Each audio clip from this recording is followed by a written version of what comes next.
Hello बच्चों, let's read this question. The question says calculate the Rydberg constant.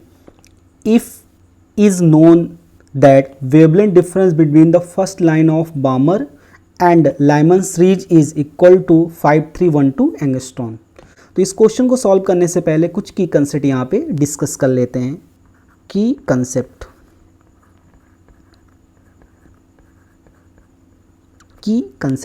तो की concept में सबसे पहले यहाँ पे डिस्कस करते हैं लाइमन सीरीज.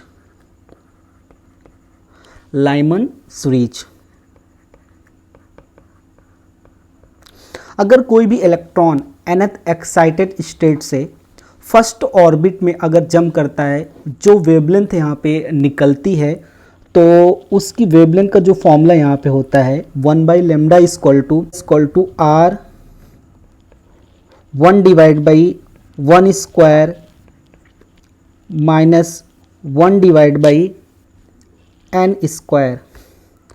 और यहाँ पे जो n की वैल्यू होगी वो होगी 2, 3, 4, 5 सो ऑन.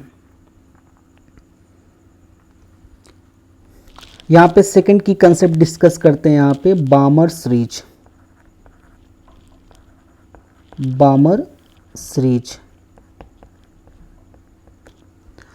अगर कोई भी इलेक्ट्रॉन nth एक्साइटेड स्टेट से सेकेंड ऑर्बिट में जंप करता है, तो जो वेवलेंथ का फॉर्मूला होता है 1/λ equal to r 1/2 square minus 1/n square. और यहाँ पे n की जो वैल्यू हो जाएगी वो हो जाएगी n equal to 3, 4, 5 so on. तो यहाँ पे कैपिटल R क्या है? Rydberg constant. अब इस की कंसेप्ट की हेल्प से इस क्वेश्चन को सॉल्व करते हैं. तो इस क्वेश्चन का यहाँ पे सॉल्यूशन हो जाएगा. तो यहाँ पे सबसे पहले हम लोग बात करेंगे Balmer series for Balmer series. तो first line of Balmer series यहाँ पे हो जाएगा 1/λ1 इसको मान लेंगे. ये हो जाएगा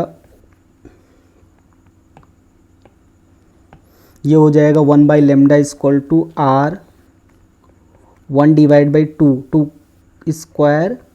और फर्स्ट लाइन में क्या होगा? इलेक्ट्रॉन कहाँ से जंप करके आएगा? थर्ड ऑर्बिट से. कहाँ से जंप करके आएगा? थर्ड ऑर्बिट से. तो यहाँ पे अगर n की वैल्यू यहाँ पे 3 रख देंगे तो ये कितना हो जाएगा? 3 स्क्वायर. तो ये वेवलेंथ आ गया. यानी अगर फर्स्ट लाइन हम बामर सीरीज का कैलकुलेट करना चाहते हैं तो वहाँ से इलेक्ट्रॉन कहाँ से जंप करके आएगा? थर्ड ऑर्बिट से. किस में जंप करके आएगा?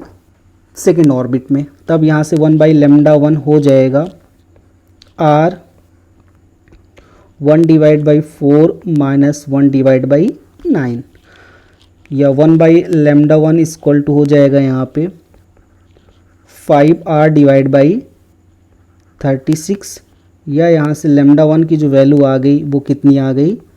36 डिवाइड बाई 5r. तो ये हमने वेवलेंथ कैलकुलेट कर लिया first line of Balmer series. अब यहाँ पे हम कैलकुलेट करेंगे फॉर लाइमन सीरीज.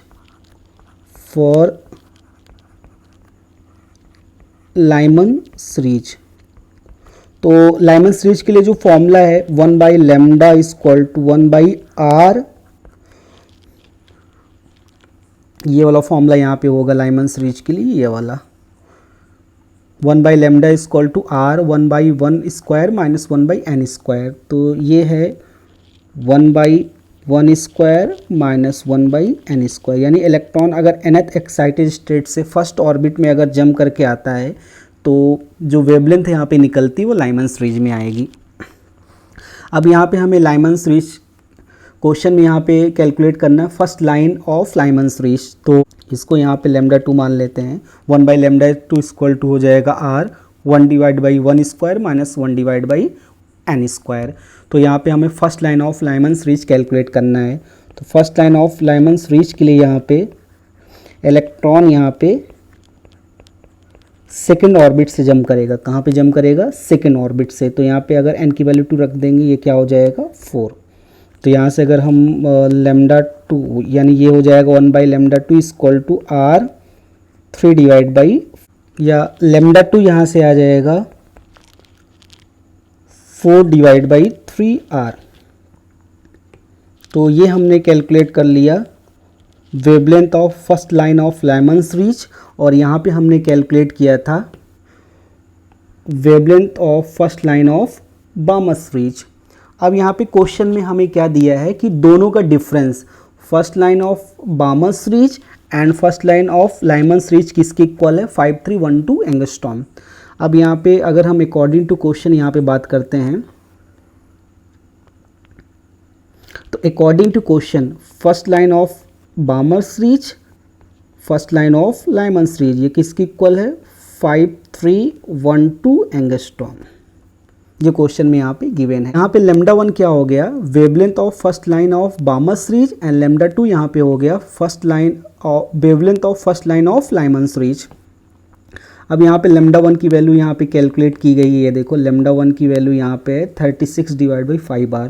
तो यहाँ से लेमडा 1 की वैल्यू रख देंगे 36 divide by 5r minus lambda 2 की वैल्यू है 4 divide by 3r, 4 divide by 3r, ये इक्वल टू हो जाएगा 5312 एंगस्ट्रॉम। ये इसको सॉल्व करेंगे, ये हो जाएगा 108 minus 20 divide by 15 into r, ये किसके इक्वल हो जाएगा 5312 एंगस्ट्रॉम का अगर मीटर में चेंज करेंगे ये हो जाएगा 10 की पावर माइनस 10। तो r को राइट हैंड साइड लेके जाएंगे तो ये हो जाएगा 88 डिवाइड बाई 15 इंटू 5312 और ये 10 की पावर प्लस 10 ऊपर चला जाएगा, ये कैपिटल R आ गया। अब इसको अगर आगे सॉल्व करेंगे तो ये R की वैल्यू यहाँ पे फाइनली आ जाएगी, ये हो जाएगा यहाँ पे 79680 और ये ऊपर 88, इसको 3 0 अगर दे देंगे तो ये हो जाएगा 10 की पावर 7। अब अगर 88,000 को अगर हम लोग 79680 से डिवाइड करेंगे तो यहाँ पे ये आ जाएगा 1.10 और ये हो जाएगा 10 की पावर 7 मीटर इनवर्स। ये हमने यहाँ से कैपिटल R की वैल्यू कैलकुलेट कर ली। So final answer is Rydberg constant capital R is equal to 1.1 into 10 की power 7 metre inverse. Hope you understood it well. Best of luck.